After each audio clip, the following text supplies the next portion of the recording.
Vous écoutez Choose Your Impact, le premier podcast qui vous permet d'avoir un impact sur des projets vertueux portés par des femmes et des hommes qui ont pour ambition d'améliorer le quotidien d'individus, de communautés et d'organisations. Tous les 15 jours, Sandrine Christompin et Christine Dejoigny vous emmènent à la rencontre de ces porteurs de projets. Bonne écoute sur Choose Your Impact. Savez-vous que le BTP est le premier émetteur de déchets au monde ? Mineka est une association qui démocratise le réemploi de matériaux dans la construction, en faisant de la collecte et en redistribuant à prix solidaire. Aujourd'hui, nous recevons Joanne Boachon, directrice fondatrice de Mineka, qui s'inscrit dans le domaine du réemploi dans la construction. Bonjour Joanne. Bonjour. Joanne, parle-nous de Mineka, de sa création. Qu'est-ce qui t'a donné envie de fonder Mineka ?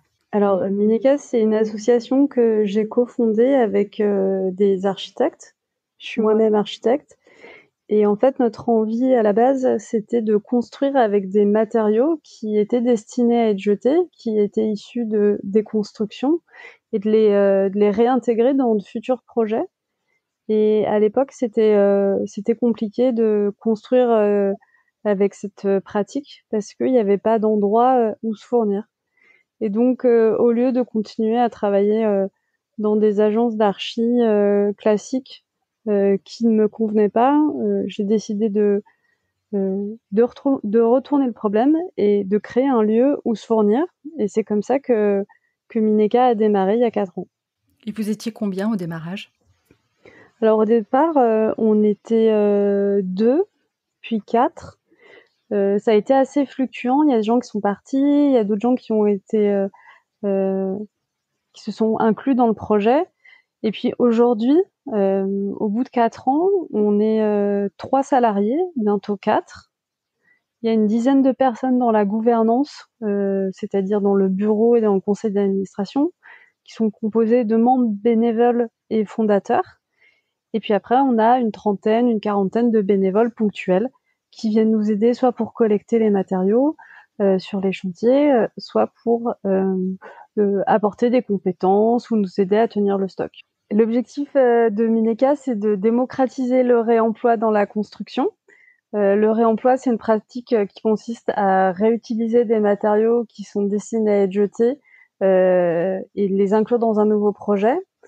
Et pour réaliser notre mission de démocratisation, on a plusieurs moyens d'action. Donc, on collecte des matériaux auprès de tout le secteur de la construction et de la déconstruction. C'est des matériaux qui sont destinés à être jetés, mais qui peuvent encore servir. Et après, on les redistribue à prix solidaire dans un stock qui est à Villeurbanne pour qu'ils puissent être réutilisés par des adhérents, des bricoleurs, des autoconstructeurs et aussi des professionnels ou des associations. Alors, on constate que la mécanique semble bien fonctionner. Néanmoins, de quoi Mineka a-t-elle besoin aujourd'hui pour se développer ?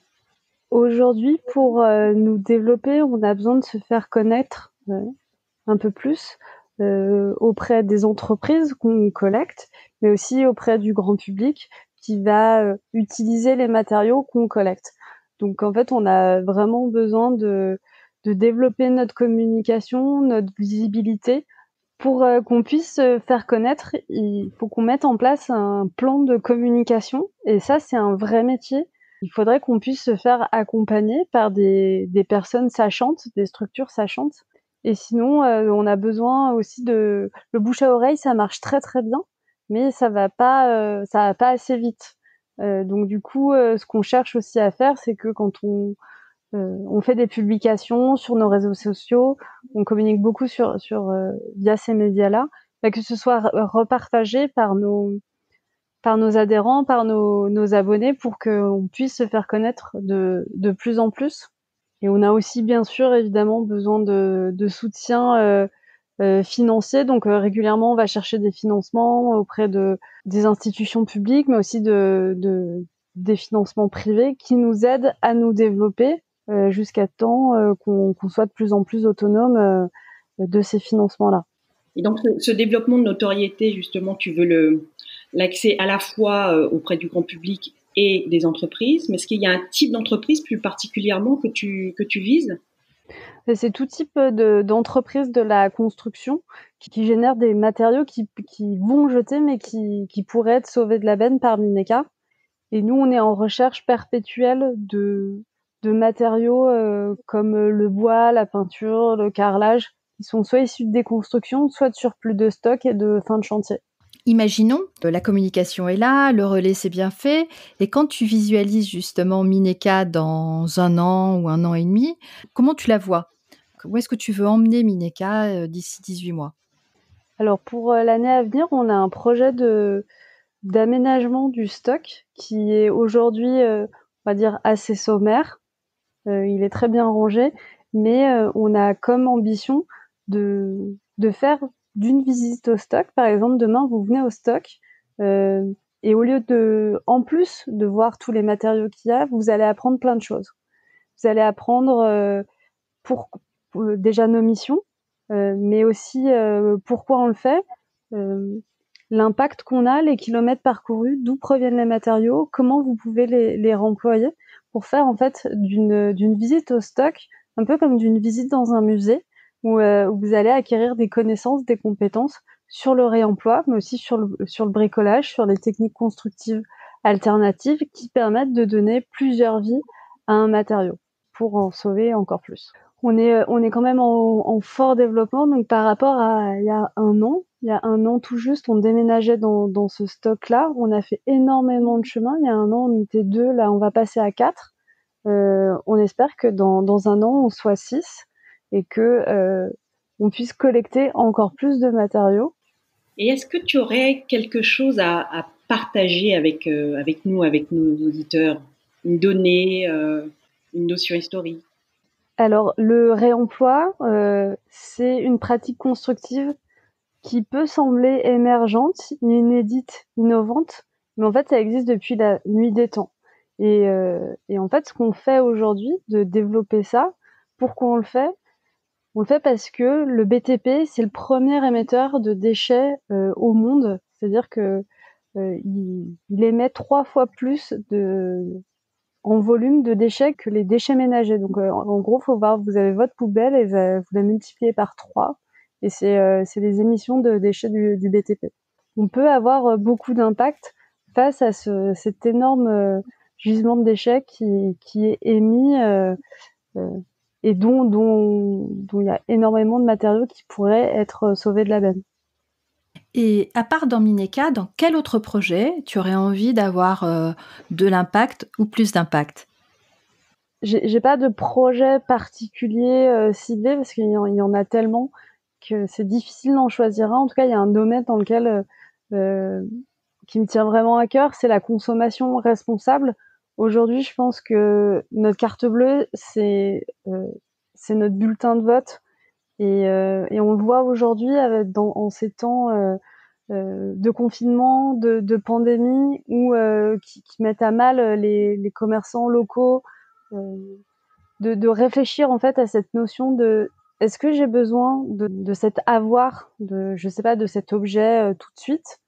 Comment j'en ai besoin? Est-ce que il n'y a pas des alternatives locales pour me fournir, et aussi est-ce que j'en ai besoin pour être heureux, ce qu'on peut appeler finalement du minimalisme, et répondre à des besoins, à ces besoins primaires, et après aussi savoir se faire plaisir, mais c'est un domaine dans lequel je suis beaucoup investie, oui.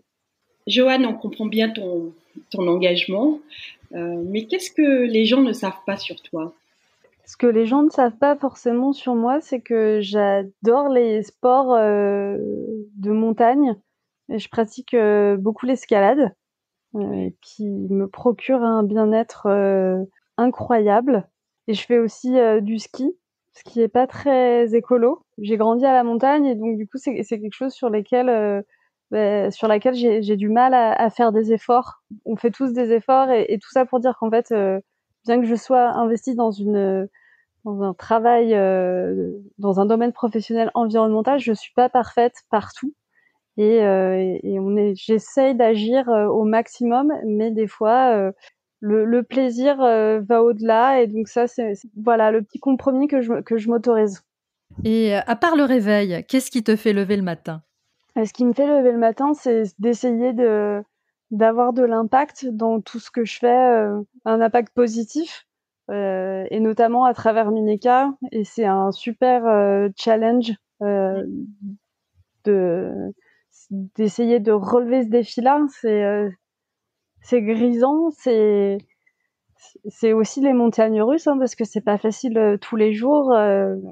Il y a des moments où on est très très bas, où le moral est pas là, et puis après il y a des moments où où on a des moments de lumière comme ça, on se dit mais là c'est super ce qu'on vient de faire, c'est incroyable. Et puis il y en a d'autres où ça peut être des petites choses du quotidien, mais mis bout à bout, qui sont compliquées, ou par exemple un téléphone volé, ou un portail qui se casse, et puis généralement les choses négatives arrivent toutes un peu en même temps. Donc voilà, c'est ce qui me fait lever le matin, c'est quand il y a beaucoup beaucoup de positifs et qu'on voit aussi l'impact qu'on a en développant Mineka.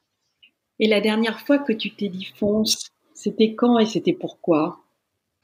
C'était sur une paroi de montagne en faisant de l'escalade, où je me suis dit, où j'avais peur, et j'ai foncé, j'y suis allée, et j'ai réussi à passer la voie qui était compliquée. Donc j'en ai tremblé de tout mon corps, mais j'ai réussi à la passer. Et le bien-être que ça m'a procuré, les endorphines que ça m'a libéré, c'est vraiment la